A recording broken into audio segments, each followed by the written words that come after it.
नमस्कार विद्यार्थी मित्रांनो, मी प्राध्यापक बाजीराव जाधवर श्री अकॅडमी ऑनलाईन प्लॅटफॉर्मवर महाराष्ट्रातील तमाम सर्व विद्यार्थ्यांचं या ठिकाणी सहर्ष स्वागत करतो। आता आगामी येणाऱ्या सर्व परीक्षा आहेत, आपण खूप छान पद्धतीने अभ्यास पण करत आहात आणि आज आपण येणाऱ्या आगामी तलाठी बॅचेस असेल किंवा जेवढ्या सरळ सेवा परीक्षा आहेत त्याच्यामध्ये प्राचीन इतिहासावर साधारण 4 ते 5 प्रश्न प्रामुख्याने विचारले जातात आणि आपण पहिली ते 7वी पर्यंत किंवा 7वी ते 10वी पर्यंत लहानपणी आपण शाळेत जाऊन शिकलेलो असतो, तरी पण आपलं मागचं सपाट होतं आणि पुढचं पाठ होतं। या क्रमाने आपल्याला जुने जर प्रश्न विचारण्यात आले प्राचीन इतिहासातले तर बऱ्याच वेळी आपल्याला ते येत नाहीत। त्यासाठी प्राचीन इतिहासाचं लेक्चर आपण या ठिकाणी सुरुवात करत आहोत। तर महाराष्ट्रातील प्राचीन इतिहास आपण या ठिकाणी अभ्यास करणार आहोत। सगळ्यात महत्त्वाची गोष्ट म्हणजे आज जर आपण पाहिलं तर प्राचीन इतिहासामध्ये अशा काही जे होतं भारतवर्ष त्याचं पूर्वीचं नाव विचारलं जाईल आणि भारतवर्षामध्ये असणाऱ्या जेवढ्या संस्कृती असतात तेवढ्याही संस्कृती त्या ठिकाणी विचारल्या जातात। तर चला तर आपण आज सुरुवात करूया महाराष्ट्राचा प्राचीन इतिहास। याच्यामध्ये भारताचा प्राचीन इतिहासाची थोडीशी ओळख आपण या ठिकाणी करून घेऊया। प्राचीन इतिहास म्हटल्यानंतर प्राचीन इतिहासाचं इसवी सन पूर्व ते 6व्या शतकापर्यंत प्राचीन इतिहासामध्ये पहिलं प्राचीन इतिहास समजला जातो किंवा गौण प्रकारे तो विभागला जातो। भारत हा जुन्या संस्कृतीचा आणि प्राचीन संस्कृतीचा देश आहे आणि या संस्कृतीच्या देशानेच बऱ्याच आता इतिहास आणि संस्कृती घडवलेली आहे आणि भारत हा जगातील जुन्या संस्कृतीचा देश म्हणून पूर्वी पण ओळखला जायचा, आत्ता पण ओळखला जातो। त्याचं कारण भारताची जी संस्कृती आहे या संस्कृतीमध्ये विविध प्रकारच्या गोष्टी असतात। त्यामध्ये पहिलं संस्कृती, मग ती पूर्वीची संस्कृती, या संस्कृतीत केले जाणारे सण, त्यानंतर उत्सव, त्यानंतर आपले जेवढे फेस्टिवल असतात ते सगळे फेस्टिवल आपण त्याच्यामध्ये गणले जातो। आता बघा, भारत ही प्राचीन संस्कृती असं म्हटलं जातं आणि भारत प्राचीन संस्कृती म्हटलं तर इतिहास या विषयाला खूप महत्त्वाचं स्थान या भारताच्या इतिहासामध्ये प्राप्त होतं। मग इतिहासाची व्याख्या पण आपल्याला सांगता आली पाहिजे। भूतकाळातील घडलेल्या घटनांचा आरसा म्हणजे इतिहास किंवा भूतकाळातील घडलेल्या गोष्टीचे वर्णन म्हणजे इतिहास। आता इतिहासाचे जनक बऱ्याच वेळा आपल्याला नॉर्मल प्रश्न विचारलाय की HISTORY त्याला इंग्लिशमध्ये हिस्ट्री असं म्हणतात। त्याचा जर विभाजन केलं तर हिज स्टोरी असं पण होतं, म्हणजे असे का घडले असं त्याचा मराठीत अर्थ होतो। मग इतिहासाचा अर्थ आहे असे का घडले म्हणजे इतिहास। आणि या इतिहासाचा जनक जो आहे भारताचा तो आहे हेरोडोटस। हेरोडोटस हा भारतीय इतिहासाचा जनक भारतात ओळखलं जातं। बघा, आता मानवास लेखन कला ही प्रौगैतिहासिक कालखंडात अवगत झाली। प्रौगैतिहासिक कालखंडात मानवाला लेखन कला अवगत झाली। आता आपण असं म्हटलोय की प्राचीन इतिहास आणि प्राचीन इतिहासाचा काळ इसवी सन पूर्व ते 6व्या शतकापर्यंत। मग आपल्याला निश्चित संभाजीनगर म्हणजेच जुना औरंगाबाद या जिल्ह्यातली एक लेणी आठवली पाहिजे, जी जगप्रसिद्ध लेणी आहे, जी 5व्या शतकामध्ये तयार करण्यात आली गेली। त्या लेणीचं नाव आहे वेरूळ अजिंठा लेणी आणि ही प्राचीन ऐतिहासिक लेणी आहे मित्रांनो। वेरूळ अजिंठा लेणी जी 6व्या शतकामध्ये अस्तित्वात आली ती आजपर्यंत अस्तित्वात आहे।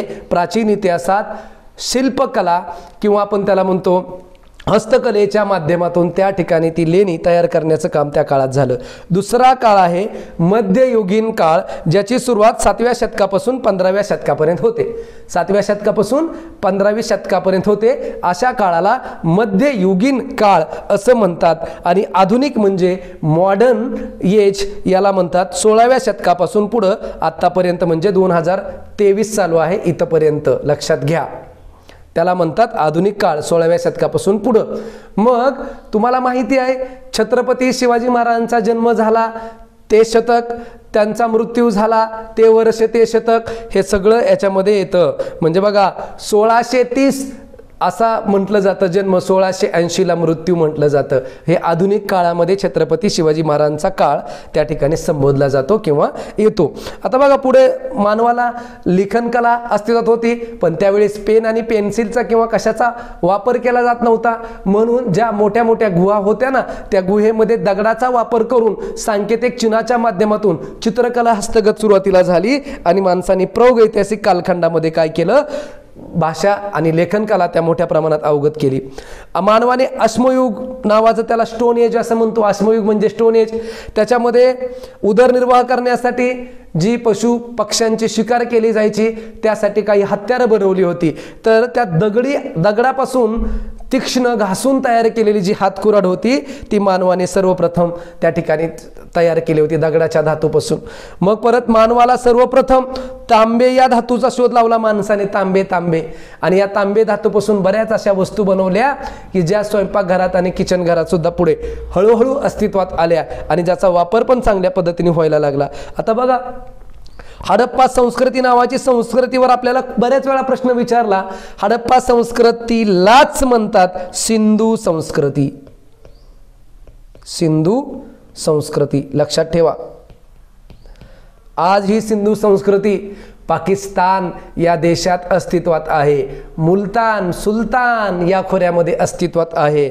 सर जॉन मार्शल यांच्या नेतृत्वाखाली त्या ठिकाणी जेव्हा उत्खनन करण्यात आलं त्यावेळेस प्राचीन संस्कृतीचे, हडप्पा संस्कृतीचे काही अवशेष, काही शेष भाग त्या ठिकाणी सापडले गेले. बघा, लाहोर नावाचं ठिकाण आहे, मुलतान नावाचं ठिकाण आहे, सुलतान नावाचं ठिकाण आहे, जे रेल्वे मार्गाने उत्खनन करत असताना पंजाब प्रांतातून त्या ठिकाणी हडप्पा संस्कृतीचा शोध मोठ्या प्रमाणात लागला गेला.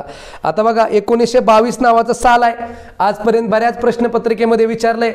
हडप्पा संस्कृतीचा शोध भारतीय संशोधकाने लावला 1922 मध्ये. त्याचं नाव काय? दयाराम साहनी. काय नाव? दयाराम साहनी. मग जोड्या लावायला तुम्हाला प्रश्न विचारतील. हडप्पा संस्कृतीचा शोध लावला 1922 मध्ये कोणी? दयाराम साहनी यांनी लावला हडप्पा संस्कृतीचा शोध. आणि या हडप्पा संस्कृतीच्या शोध मध्ये त्यांना बऱ्याच अशा गोष्टी सापडल्या. त्याच्यात बघा, काही भांडे सापडले, काही वस्तू सापडल्या, आणि आपण ज्या ठिकाणी आंघोळ करतो त्याला आपण आता म्हणतो बाथरूम, त्याला त्या काळात मराठीत शब्द आहे स्नानगृहे. स्नानगृहे हे खोदकाम केल्यानंतर त्या ठिकाणी आपल्याला दिसून आले. खोदकाम केल्यानंतर मग भांडे असतील, वस्तू असतील, देवघर असेल किंवा विविध प्रकारच्या तत्सम बाबी असतील या दिसून आल्या. आणि काही स्नानगृह पण त्या ठिकाणी आढळली. भूमिगत गटारी आणि भूमिगत नाल्यांची सुविधा पण त्या काळात होती असं लक्षात आलं, कारण ते पण आढळून आलं उत्खनन केल्यानंतर किंवा उकरल्यानंतर. त्याचा भारतीय संशोधक म्हणून 1922 मध्ये दयाराम साहनी यांनी शोध लावला. लक्षात घ्या, दयाराम साहनी. मग तुम्हाला माहिती आहे, हडप्पा संस्कृती असेल, सिंधू संस्कृती आपण त्याला म्हणतो, त्यानंतर मोहजोदडो संस्कृती असेल, मोहजोदडो संस्कृती राखलदास बॅनर्जी, त्यानंतर लोथल संस्कृती असेल, या बऱ्याच ठिकाणच्या संस्कृत्या शोधून काढण्याचं इतिहासात काम मोठ्या प्रमाणात झालं गेलं. आता तुम्हाला एक पण माहिती आहे, आता ही हडप्पा संस्कृती आली म्हणून या ठिकाणी पुढचा पण एक बाब आहे ते आपल्याला या ठिकाणी निदर्शनाने सांगू इच्छितो. कारण भारतात सर्वाधिक जुनी नदी कोणती? सिंधू. बघा, या सिंधू नदीच्या शब्दावरून अपभ्रंश झाला. अपभ्रंश म्हणजे एखादा अर्थ गृहीत धरणे, आणि तो असा धरला सिंधू नदीपासून हिंदू, सिंधू पासून हिंदू. मग हिंदू धर्माचं सिंधूपासून हिंदू नाव तयार झालं म्हणून सिंधू नदीवरून हिंदुस्तान. लक्षात घ्या. आणि हिंदुस्तानचं पूर्वीचं नाव जम्बोद्वीप. काय नाव होतं? जम्बोद्वीप. विचारतील, भारताचं हिंदुस्तान नाव होण्याच्या अगोदर त्या पठाराचं नाव काय होतं? जम्बोद्वीप होतं. लक्षात ठेवा. आता बघा, ही वैदिक संस्कृती, प्राचीन संस्कृती भारतात यायला लागली. आणि ही भारतात संस्कृती आल्यानंतर ज्या लोकांनी ही संस्कृती आणली त्यांना म्हणतात आर्य लोक. काय म्हणतात हो? आर्य. आर्यांचा देश हिंदुस्तान. आणि आर्य लोक हिंदुस्थानमध्ये मोठ्या प्रमाणात आले. आणि तुम्हाला माहिती आहे, आर्य लोकांची कुटुंब व्यवस्था ही पितृसत्ताक होती. पितृसत्ताक म्हणजे ज्या कुटुंबाचे कुटुंब प्रमुख वडील असतात, पिता असतात, त्याला म्हणतात पितृसत्ताक. काय म्हणतात? पितृसत्ताक. मग पितृसत्ताक. मग पुढचा प्रश्न, आर्य लोकांच्या कार्यामध्ये भारताची कुटुंब व्यवस्था कोणत्या प्रकारची होती? मग तुम्हाला विचारतील सरळ, तर उत्तर सांगता आलं पाहिजे पितृसत्ताक. मातृसत्ताक नंतर झाली, त्यानंतर आता झाली विभक्त. म्हणजे कुटुंब पद्धती आहे पितृसत्ताक, मातृसत्ताक आणि विभक्त कुटुंब पद्धती. अशा 3 पद्धती या कुटुंब संस्कृतीच्या आपल्या भारतामध्ये दिसून येतात. मग आता सगळ्यात महत्त्वाची गोष्ट आहे, आर्य लोक आले, ब्राह्मण लोक आले. आता ब्राह्मण लोक किंवा आर्य लोक म्हणले की वैदिक संस्कृती अस्तित्वात आली. मग वैदिक संस्कृती, विधी, पूजा आणि त्यांचं सगळं जी संस्कृती आहे ती भारतात यायला लागली. आर्य लोकांचा हा पहिला ग्रंथ जो आहे त्याच्यात विचारलं, कारण भारतात आर्य लोकांचा पहिला जो आद्य ग्रंथ आहे तो आहे ऋग्वेद. मग तुम्हाला माहिती आहे की भारतामध्ये किती वेद होते हो? 4 वेद होते. 4 वेद. वेद वेद लक्षात घ्या. त्यातला पहिला ऋग्वेद. आता ऋग्वेदाबद्दल तुम्हाला बऱ्याच वेळा प्रश्न विचारला मित्रांनो की ऋग्वेद मध्ये कोणत्या गोष्टी नमूद केलेल्या असतात? ऋग्वेदामध्ये कोणत्या गोष्टी नमूद केलेल्या असतात? बघा, निसर्गातील अद्भुत शक्ती, निसर्गातील तुमच्या देवता, उदाहरणार्थ तुम्ही जे सर्व 33 कोटी देवांची पूजा करता त्या प्रत्येक 33 कोटी देवांची महती सांगणारी माहिती ही कुठल्या ग्रंथात आहे? तर ऋग्वेदामध्ये आहे. बघा, यामध्ये निसर्गातील विविध शक्तींना देवता म्हणून त्यांची स्तुती गाणारी विधी, पूजा आणि वैकल्य हे सगळं काय आहे? ऋग्वेदामध्ये आहे. दुसरा वेद आणि दुसरा ग्रंथ यजुर्वेद. कोणता? यजुर्वेद. या यजुर्वेदामध्ये यज्ञ, त्याग, विधी याविषयी माहिती दिलेली आहे. आपण यज्ञ का करतो? एखाद्याने नवीन घर बांधले, त्याची वास्तुशांती आहे, वास्तुशांतीसाठी यज्ञ करतो ना आपण. अशी सगळी यज्ञ, पूजा, विधी आणि त्याग. त्याग म्हणजे संन्यास. संन्यास. हिमालय पर्वतावर जुने ऋषी 5-5, 10-10 वर्ष संन्यास आणि त्याग घेऊन थोर तपश्चर्या करायचे. ती तपश्चर्या, मराठी व्याकरणात तपश्चर्या कोणत्या ग्रंथात येते किंवा कोणत्या वेदात येते जर असा प्रश्न विचारला तर तुमचं एक्झॅक्टली उत्तर पाहिजे यजुर्वेद. आता बघा, यज्ञ असेल, त्यानंतर त्याग असेल, त्यानंतर पूजा असेल, विधी असेल, सगळ्या गोष्टी कुठल्या ग्रंथात येतात? तर यजुर्वेदामध्ये येतात. मग तुम्हाला क्रम सांगता आला पाहिजे ना.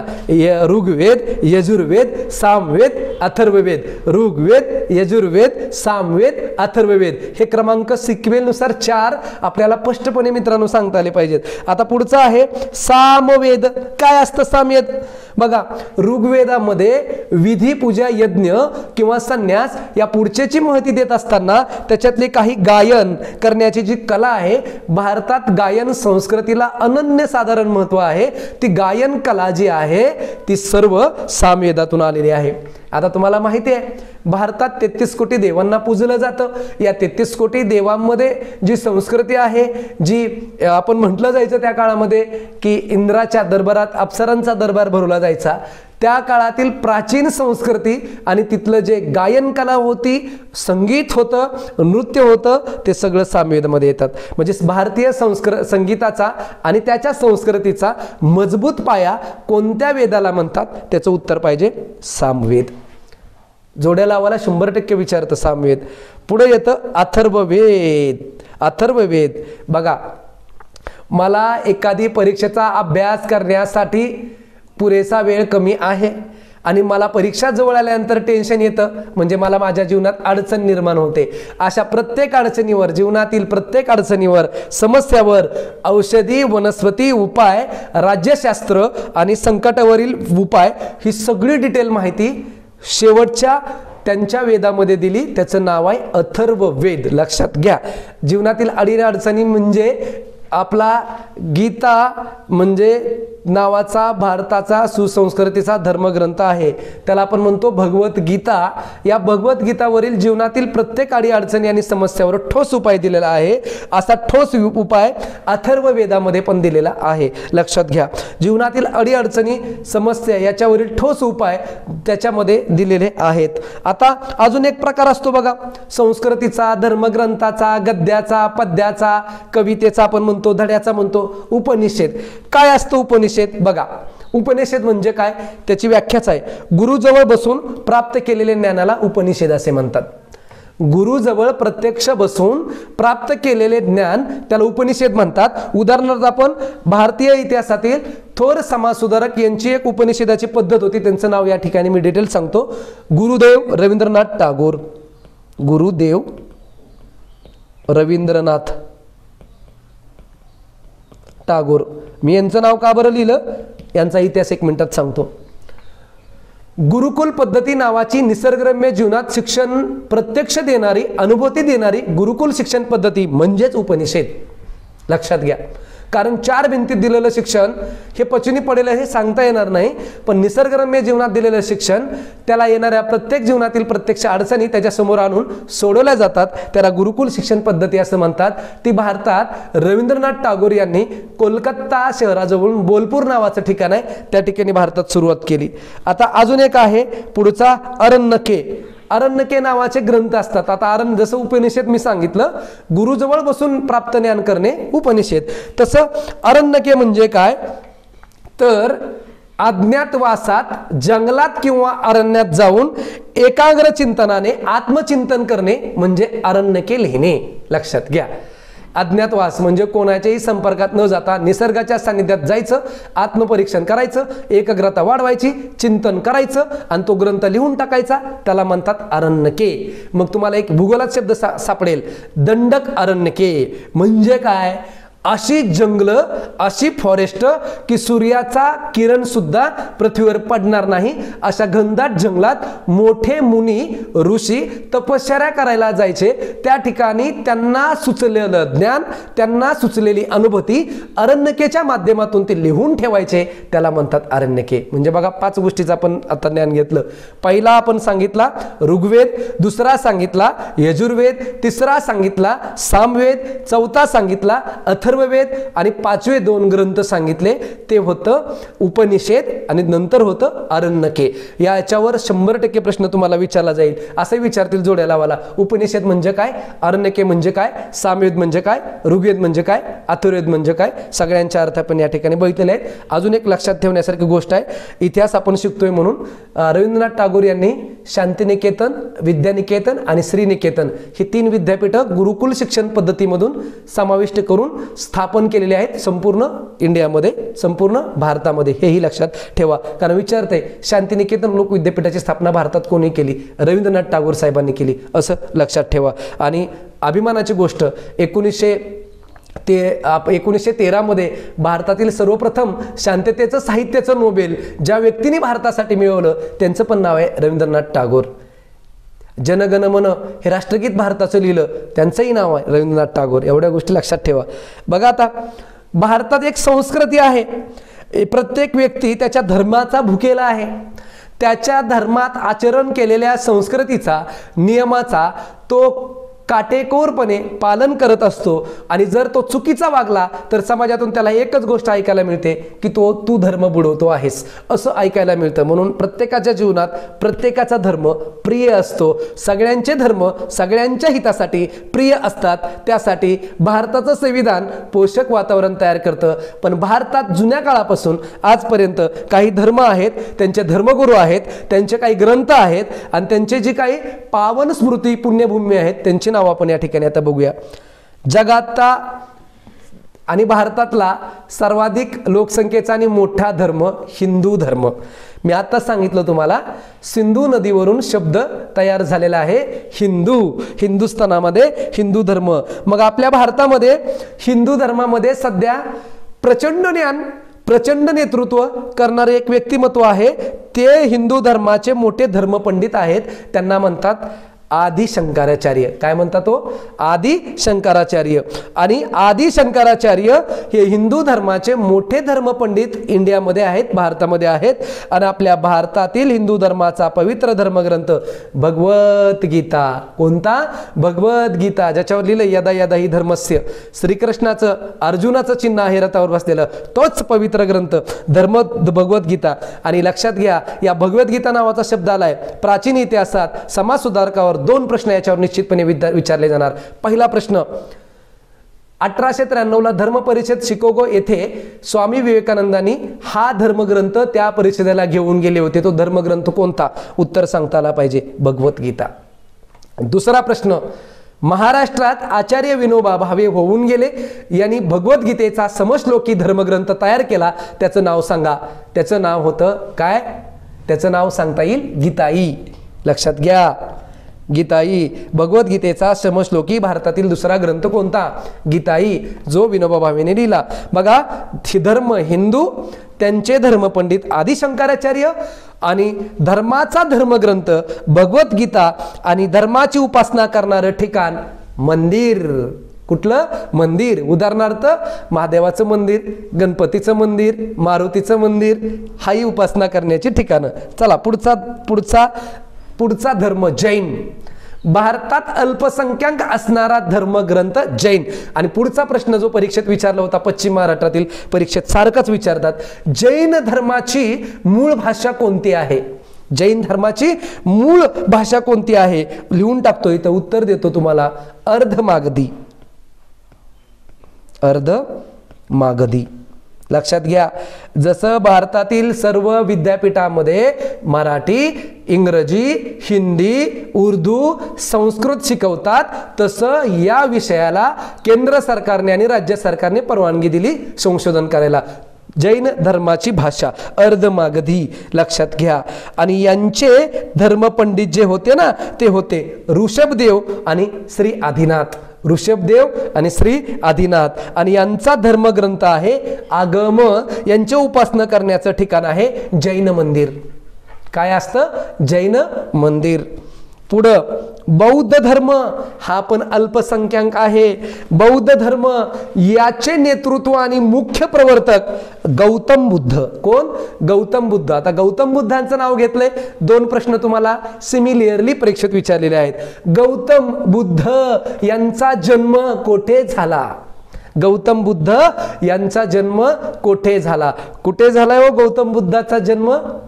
नेपाळ मधील लुंबिनी. नेपाळ देशातील लुंबिनी. आणि गौतम बुद्धाचं निधन किंवा समाधी स्थळ कोठे आहे? त्याचं उत्तर आहे बिहार राज्यात बुद्धगया. बिहार राज्यात बुद्धगया, हे पण लक्षात ठेवा. आणि गौतम बुद्ध बौद्ध धर्माचे मुख्य प्रवर्तक असून त्यांच्या धर्माचा धर्मग्रंथ आहे त्रिपाटिका. आणि त्यांचं उपासना करण्याचं ठिकाण आहे बौद्ध विहार.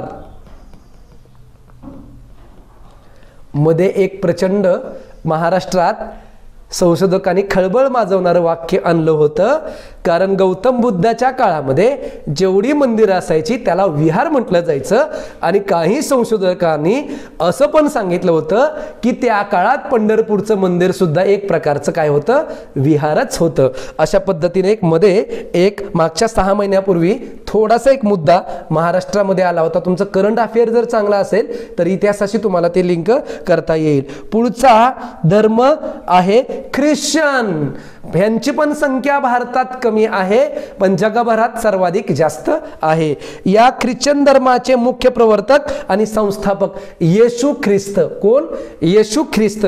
आपण ख्रिसमस, नाताळ त्यांच्या जन्मासाठी संपूर्ण जगात आणि भारतात 25 डिसेंबरला साजरा करतो. संपूर्ण देशात आणि जगात त्या दिवशी सुट्टी असते, हे पण आपल्याला माहिती आहे. येशू ख्रिस्त आणि त्यांचा मुख्य धर्मग्रंथ आहे बायबल. आणि त्यांचं उपासना करणारं ठिकाण आहे चर्च. मग आता चर्चवर पण प्रश्न विचारलाय. भारतात सुप्रसिद्ध सर्वात मोठं चर्च कोठे आहे? Saint Joseph church memorial church, Goa. असं लक्षात ठेवा. भारतात सर्वाधिक मोठं चर्च कुठे आहे? गोवा, प्रसिद्ध. पुढचा धर्म इस्लाम. मुस्लिम लोक इस्लाम धर्माचा स्वीकार करतात, त्याला मानतात. त्यांचे मुख्य प्रवर्तक होते मुहम्मद पैगंबर. लक्षात घ्या. आणि त्यांचा धर्मग्रंथ आहे कुराण. आणि त्यांचं नमाज पढण्याचं ठिकाण आहे मस्जिद. कुठलं? मस्जिद. आणि दुसरी सगळ्यात महत्वाची गोष्ट पारसी. भारतात सर्वाधिक कमी लोकसंख्येचा धर्म पारसी. आणि पारसी धर्मग्रंथ आहे जिंदा अवस्था. कोणता आहे? जिंदा अवस्था. आणि पारसी ग्रंथ आणि धर्म ज्यांनी स्थापन केला त्या संस्थापकाचं नाव आहे झरथुष्ट्र. आणि जिंदा अवस्था नावाचा त्यांचा काय आहे? धर्मग्रंथ आहे. आणि त्या ठिकाणी त्यांची उपासना करण्याचं ठिकाण आहे अंग्यारी. लक्षात ठेवा, हा शब्द बऱ्याच वेळा आपल्या आठवत नाही. अंग्यारी म्हणजे जे लोक पारशी आहेत ती देवांची उपासना करण्यासाठी अंग्यारी या ठिकाणी जातात. आता पारशी जी लोक असतात त्यातलंच भारतातलं सुप्रसिद्ध असं नाव मी आपल्याला सांगतो म्हणजे तुम्हाला समजून जाईल. पारशी त्यांचा धर्म होता. त्यातलंच सगळ्यात महत्त्वाचं जुन्या प्राचीन इतिहासातलं नाव जर सांगायचं झालं तर सांगता येईल तुम्हाला. भारताचे पितामह कोण होते? दादाभाई नौरोजी पारशी समाजाचे होते. त्यानंतर मादम भिकाजी कामा नावाच्या भारतातील समाजसुधारिका होत्या, पारशी समाजाच्या होत्या. आणि सध्याच्या काळातील रतन टाटा ग्रुप पारशी समाजाचे आहेत की ज्यांचं योगदान जुन्या काळापासून आतापर्यंत भारताच्या प्रगतीसाठी खूप मोठं आहे असं लक्षात ठेवा. बघा आता या सगळ्या गोष्टी आपल्याला त्या ठिकाणी बघायला मिळतील. आता इथपर्यंत आपण प्राचीन ज्या गोष्टी आहेत त्या घेतल्या गेल्या. आता दुसरी सगळ्यात महत्त्वाची गोष्ट, या चार्टवर सर्वाधिक जास्त प्रश्न आपल्याला त्या ठिकाणी येतात आणि आलेले पण आहेत, तेही लक्षात ठेवा.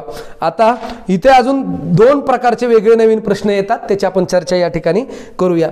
बघा सगळ्यात महत्त्वाची गोष्ट, आपल्या महाराष्ट्रात प्राचीन इतिहासामध्ये मंदिर आहेत. त्या मंदिरापैकी 3 मंदिरावर आतापर्यंत बऱ्याच वेळा प्रश्न आलेले आहेत. त्या मंदिरामध्ये आपण बघूया. पहिला मुद्दा लिहूया. बघा 3.5 शक्तिपीठ. कोणती पीठ व 3.5 शक्तिपीठ. त्या 3.5 शक्तिपीठामध्ये आपण आता लिहूया कोल्हापूरची महालक्ष्मी. कोल्हापूर महालक्ष्मी. दुसरं लिहू आपण बघा तुळजापूर जिल्हा धाराशिव. तुळजापूर जिल्हा धाराशिव. तुळजाभवानी आई. तुळजाभवानी. पुढचा आपण शक्तिपीठ लिहूया माहूर जिल्हा नांदेड. रेणुका माता.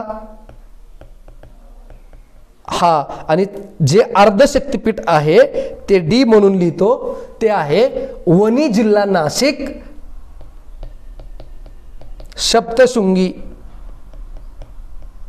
सप्तशृंगी देवी. आणि प्रश्न बघा आता काय विचारलाय तुम्हाला, खालील पैकी 3.5 शक्तिपीठापैकी अर्धशक्तिपीठ कोणता आहे असा बऱ्याच वेळा प्रश्न तुम्हाला विचारतील मित्रांनो. सप्तशृंगी देवी वणी. आणि 3 जे शक्तिपीठ आहेत माहूर नांदेड रेणुका माता, तुळजाभवानी तुळजापूर धाराशिव जिल्हा पूर्ण शक्तिपीठ आणि महालक्ष्मी मंदिर. आता हे जसं मंदिराचं विचारलंय ना, हे जसं मंदिराचं विचारलंय त्याच पद्धतीने आपण बघा इथे अजून एक दुसरा मुद्दा लिहू. पंढरपूरचं महाराष्ट्रातील आराध्य दैवत. पंढरपूरचं श्री क्षेत्र पंढरपूर. बघा पंढरपूरवर 2 प्रश्न आहेत तुम्हाला विचारतील. पंढरपूरला सुद्धा आता बिझनेस कॉरिडॉर होणार आहे. जो तिरुपती बालाजीला मंदिर व्यवस्थापनाने जी दुकाने आहेत, जी रचना केलेली आहे, जी तिरुपतीला आपल्याला बघायला मिळते, हुबेहूब तशीच रचना पुढील 2-3 वर्षामध्ये पंढरपूरला निश्चित पद्धतीने होणार आहे. राज्य सरकारने आणि केंद्र सरकारने परवानगी दिलेली आहे. पंढरपूरला ज्या शहराच्या काठावर ती नदी आहे, म्हणजे जे शहर बसलेलं आहे, त्या पंढरपूरच्या नदीचं नाव आहे भीमा नदी. तिलाच आपण चंद्रभागा म्हणतो. त्या तटाचा सुद्धा मोठ्या प्रमाणात विकास होणार आहे.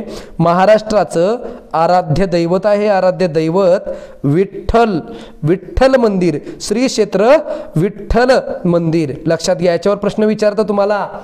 कारण विठ्ठल आणि विठ्ठलाचा अवतार हा कोणत्या देवाचा आहे तर विष्णूचा अवतार आहे. विष्णूचा. लक्षात घ्या. आणि त्याची म्हणजे बालाजीचा अवतार सुद्धा विष्णूचा आहे. त्याची रुसून गेलेली पत्नी आहे कोल्हापूरची महालक्ष्मी. म्हणून तिरुपती बालाजीला गेलेले दर्शनाला लोक कोल्हापूर मार्गे येऊन कोल्हापूर देवीचं पण दर्शन करतात. हाही प्राचीन संस्कृतीचा अभ्यास आपला त्या ठिकाणी असणं गरजेचं आहे. तसेच सोलापूर जिल्ह्यात अजून एक प्रसिद्ध मंदिर आहे श्री अक्कलकोट स्वामी समर्थ महाराजांचं मंदिर. याच्यावर पण प्रश्न तुम्हाला विचारतील. गाणगापूर नावाचं कर्नाटकात आहे स्वामी समर्थांचं शक्तिपीठ. अशा बऱ्याच अशा वैदिक प्राचीन आपल्या संस्कृतीवर मोठ्या प्रमाणात प्रश्न आपल्याला त्या ठिकाणी प्रामुख्याने दिसून येतील. अजून एक दुसऱ्या सगळ्यात महत्त्वाचा घटक ज्याच्यामध्ये आपल्याला प्रश्न विचारलेले आहेत संस्कृतीच्या माध्यमातून, महाराष्ट्रातील सुप्रसिद्ध सर्वात मोठी यात्रा कोठे भरते. आता देव आहे म्हणजे देवांची यात्रा आहे, त्याला आपण जत्रा म्हणतो. कोठे भरते? नांदेड जिल्ह्यात माळेगाव नावाचं ठिकाण आहे, लोहा तालुक्यात.